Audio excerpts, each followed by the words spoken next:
నమస్తే మిత్రులారా, ఇవాళ మనం దేని మీద చర్చించుకుందామంటే ఏ పార్టీలో ఉన్న కార్యకర్తలైనా బలవుతా ఉన్నారు, రాష్ట్రంలో నాయకులందరూ బాగానే ఉన్నారు, ఎందుకు కార్యకర్తలు మాత్రమే చనిపోతున్నారనే అంశం మీద మనం మాట్లాడుకుందాం. ఇవాళ నిన్న మొన్న మన సామాజిక మాధ్యమాలలో పత్రికల్లో ప్రతి విషయంలో కూడా బాగా టాపిక్ వైరల్ అవుతున్న విషయం ఏమంటే పుంగునూరు నియోజకవర్గానికి చెందినటువంటి ఒక టీడీపీ కార్యకర్త తన గోడును వెళ్ళబోసాడు.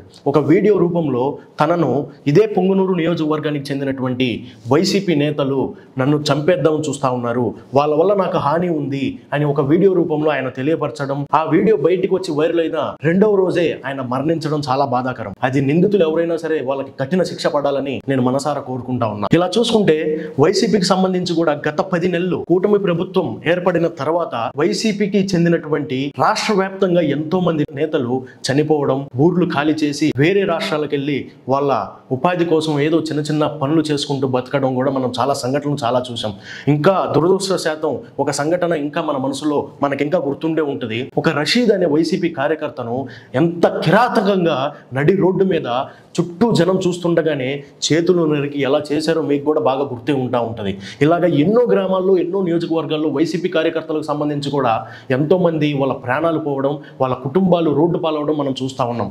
ఇక్కడ మెయిన్ మనం గమనించాల్సింది, ఇక్కడ టీడీపీ కార్యకర్తలు చనిపోతా ఉన్నారు, వైసీపీ కార్యకర్తలు చనిపోతున్నారు, కానీ నాయకులు ఎందుకు చనిపోవట్లేదు మీరు ఆలోచన చేయాలి. ఇంకా పోతే ఒక బాధ్యత లేని మన ముఖ్యమంత్రి గారు నారా చంద్రబాబు నాయుడు గారు తన కొడుకైనటువంటి రాష్ట్ర మంత్రి నారా లోకేష్ గారు, నేను స్టాన్ఫోర్డ్ లో చదివానని గర్వంగా చెప్పుకునే నారా లోకేష్ గారు రెడ్ బుక్ రాజ్యాంగం అంటూ హింసను ప్రేరేపిస్తాడు, తాను మూర్ఖుని అంటాడు, వైసీపీ నాయకులను కడ్రాయర్ మీద నడిపిస్తానంటాడు, కార్యకర్తలను రెచ్చిపోండని రెచ్చగొడతా ఉంటాడు. ఆయన మాత్రం కత్తి పట్టాడు, కానీ కార్యకర్త చేత కత్తి పట్టిస్తాడు. ఒక్కసారి అన్ని పార్టీ కార్యకర్తలు కూడా ఆలోచన చేయండి, ఏ నాయకుడు కత్తి పట్టాడు, ఎప్పుడు కూడా కార్యకర్తలను ఉసుకొల్పడం, కార్యకర్తలను రెచ్చగొట్టడం, వాళ్ళని ఏదో విధంగా ప్రేరేపించి వాళ్ళ కుటుంబాలను నాశనం అయ్యేలాగా ఈ నాయకులు అందరూ చేస్తూ ఉంటారు. ప్రతి ఒక్క పార్టీ, అది జనసేన అయినప్పటికీ, టీడీపీ అయినప్పటికీ, YSR Congress party, BJP, CPI, CPM, మీరు ఏ పార్టీ అయినా కూడా కార్యకర్తలు ముఖ్యంగా ఆలోచన చేయండి. నేను ఇంకోటి కూడా మీకు ఈ వీడియో రూపంగా ఏం చెప్పదలుచుకున్నానంటే, మీరు ఒకరిని ఒకరు చంపుకుంటే జైలు పాలవడం, ప్రతీకార హత్యలతో భయంతో జీవితాలు నాశనం అవడం,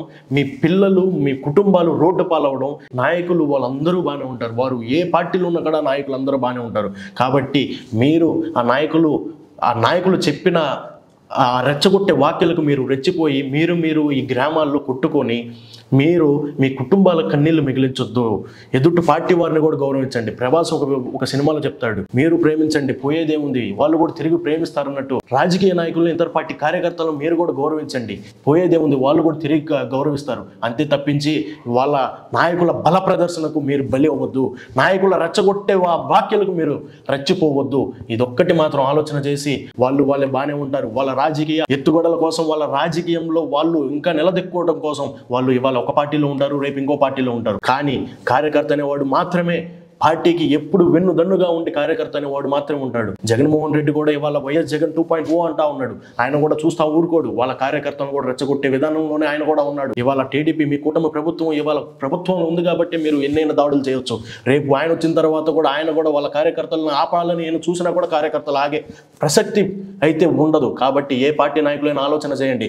కత్తికి కత్తే సమాధానం అనే ఈ రాజకీయం చదరంగంలో మీరు కార్యకర్తలే బలి అవుతున్నారు అని ఆలోచన చేసి ఈ వీడియోని ఒక్కసారి ప్రతి ఒక్కరు కూడా సమిష్టిగా మీ కుటుంబాలతో కార్యకర్తలు అందరూ కూర్చొని ఎందుకు కార్యకర్తలు ఇదైపోతా ఉన్నారు, నాయకులందరూ బాగానే ఉంటున్నారని ఆలోచన చేసి మిమ్మల్ని రాజకీయంగా మీ పార్టీలను ప్రజలు ఓటు వేసి డెమోక్రసీలో మిమ్మల్ని ఆ కుర్చీలో కూర్చోబెడుతుంది ప్రజలకు సేవ చేయాలని తప్పించి ఆ పార్టీ ఈ పార్టీలను కొట్టుకొని చంపుకొని కుటుంబాలు రోడ్డు పాలు చేసేసి మన రాష్ట్ర ప్రతిష్టను దెబ్బతీర్చేలాగా ఎవరు చేయొద్దని చెప్పి నేను మీకు చెప్పదలుచుకున్నాను. ధన్యవాదాలు.